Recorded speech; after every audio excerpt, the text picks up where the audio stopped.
الحمدللہ رب العالمین والصلاة والسلام علی من هو رحمت للعالمین۔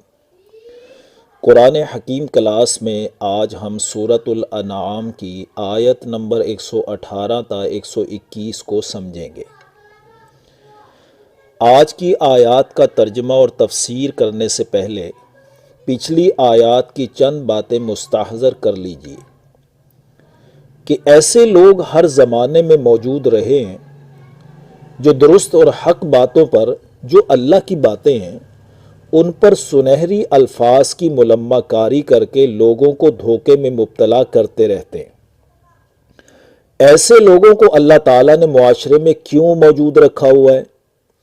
وجہ اس کی یہ ہے کہ انسان کی آزمائش ہو رہی ہے کہ کون ان باتوں اور فلسفوں کی طرف مائل اور متاثر ہو کر اللہ کی باتوں سے منحرف ہو جاتا ہے اور کون ثابت قدمی اختیار کرتا ہے۔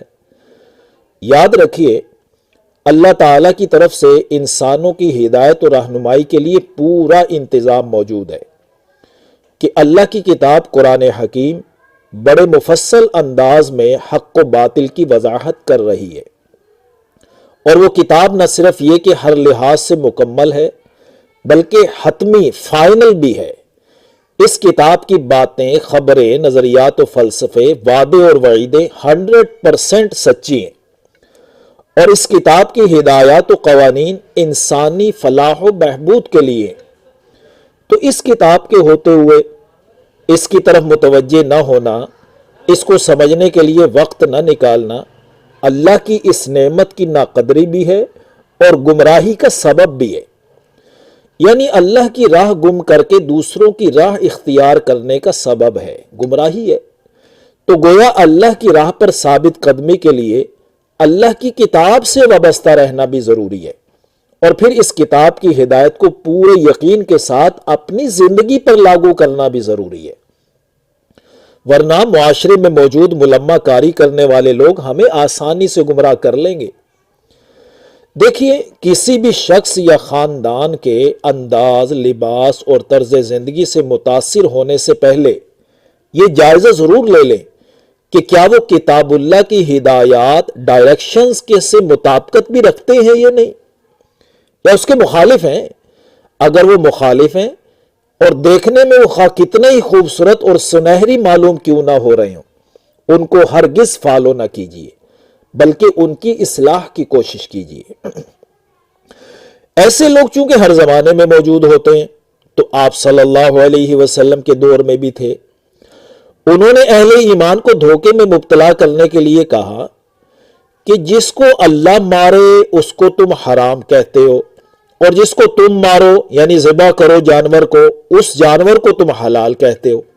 اب یہ بظاہر بڑا سنہری جملہ تھا نا، اور لاجیکلی ذہن کو اپروچ کرنے کے لیے بہت بڑا وار تھا۔ تو اگلی آیت میں اسی حوالے سے اللہ تعالیٰ نے اہل ایمان کو ایک حکم دیا کہ فَكُلُوا مِمَّا ذُكِرَ اسْمُ اللَّهِ عَلَيْهِ إِن كُنتُم بِآيَاتِهِ مُؤْمِنِينَ، کہ تو کھاؤ اس میں سے جس پر اللہ کا نام لیا گیا ہو، اگر تم اس کی آیات پر ایمان لانے والے ہو۔ یعنی اگر تمہیں اللہ کی آیات پر ایمان کا دعویٰ ہے تو پھر ان آیات میں جس جانور کو حلال قرار دے دیا گیا اور پھر اس جانور کو ذبح بھی کیا گیا اور ذبح کرتے وقت بلا شرکت غیر اللہ کا نام بھی لیا گیا ہو، تو اس کو کھاؤ، اس کو حرام کیوں سمجھتے ہو؟ یاد رہے، جس طرح حرام کو حلال سمجھنا جائز نہیں، اسی طرح حلال کو حرام سمجھنا بھی جائز نہیں ہے۔ دین اسلام کے حلال و حرام کے فلسفے پر تفصیلی گفتگو سورۃ المائدہ کی آیت نمبر 5 کے تحت ہو چکی ہے۔ اس موقع پر اس کو دوبارہ سن لیا جائے تو اس حکم کی حکمتیں مزید سامنے آ جائیں گی۔ یہ بات تو ہمیشہ مد نظر رہنی چاہیے کہ کسی بھی شے کو حلال یا حرام کر دینے کا اختیار صرف اللہ کے پاس ہے۔ اللہ نے کس چیز کو حلال اور کس چیز کو حرام قرار دیا ہے، اس کی معلومات و تفصیلات قرآن و سنت سے حاصل ہوں گی۔ یاد رہے کہ اللہ کا انسان سے مطالبہ ہے کہ وہ ان معلومات کو حاصل کر کے اپنے معمولات کا حصہ بنائے تو بہرحال یہاں حکم دیا جا رہا ہے کہ اہل ایمان تم لوگوں کے پھیلائے ہوئے غلط فلسفوں اور طرز زندگی کی طرف توجہ نہ کرو، بلکہ پوری یکسوئی توجہ کنسنٹریشن کے ساتھ احکام و ہدایات خداوندی پر ثابت قدمی اختیار کرو۔ آگے فرما رہے ہیں وَمَا لَكُمْ أَلَّا تَأْكُلُوا مِمَّا ذُكِرَ اسْمُ اللَّهِ عَلَيْهِ، اور کیا وجہ ہے کہ تم اس میں سے نہیں کھاتے جس پر اللہ کا نام لیا گیا ہو؟ یعنی ایک جانور حلال بھی ہو، اس کو ذبح بھی کیا گیا ہو اور بوقت ذبح اللہ کا نام بھی لیا گیا ہو، پھر وہ کون سی دلیل ہے کہ جس کی وجہ سے تم اسے حرام سمجھ بیٹھے ہو؟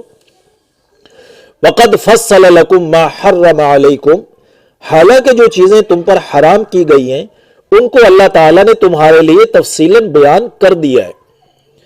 یعنی جو چیزیں اللہ نے تمہارے لیے حرام قرار دی ہیں ان کی تفصیلات اللہ بیان کر چکے ہیں قرآن و سنت میں، جیسے سورۃ البقرہ کی آیت نمبر 173 اور سورۃ المائدہ کی آیت نمبر 3 میں ہم پڑھ آئے ہیں۔ کچھ تفصیلات سورۃ النحل میں آئیں گی اور کچھ اسی سورۃ الانعام میں آگے آ رہی ہیں۔ تو بہرحال اللہ حرام چیزوں کی تفصیلات بیان کر چکے ہیں۔ ان حرام میں سے مت کھاؤ الا ما اضطررتم الیہ، سوائے اس کے کہ تم اس کے کھانے پر مجبور ہو جاؤ۔ اس کی وضاحت بھی سورۃ البقرہ کی آیت نمبر 173 اور سورۃ المائدہ کی آیت نمبر 3 میں پڑھائے ہیں، وہاں پر دیکھ لی جائے۔ تو جب اللہ کی طرف سے حلال و حرام واضح ہے تو تم اس کی مخالف باتوں پر ہرگز توجہ نہ دو۔ اگر توجہ دی تو پھر اللہ آگے فرما رہے ہیں کہ وَإِنَّ كَثِيرًا لَيَضِلُّونَ بِأَهْوَائِهِمْ بِغَيْرِ عِلْمٍ، تو یقیناً بہت سے لوگ اپنی خواہشات کی بنا پر لوگوں کو گمراہ کرتے ہیں بغیر علم کے۔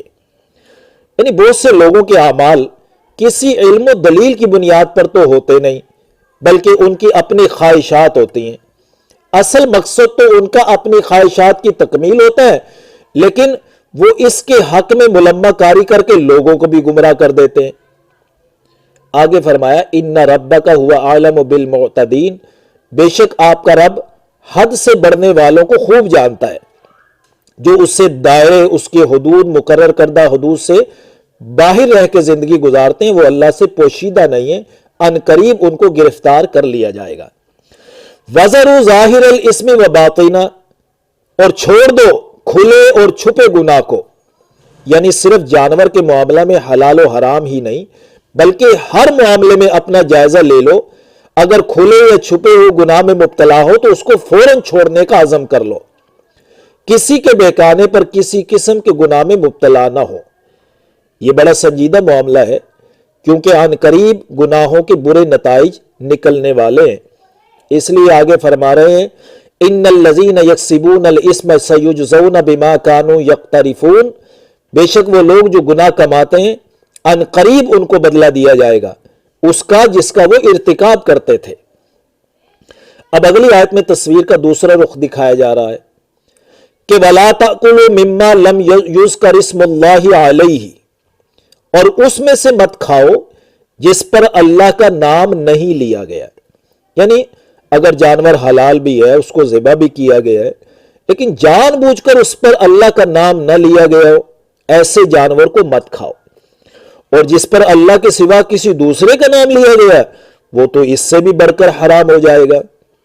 وَإِنَّهُ لَفِسْقٌ، اور بے شک ایسے جانور میں سے کھانا یقیناً گناہ ہے، لیکن بہت سے لوگ ہیں یہ گناہ کا کام کیے چلے جا رہے ہیں۔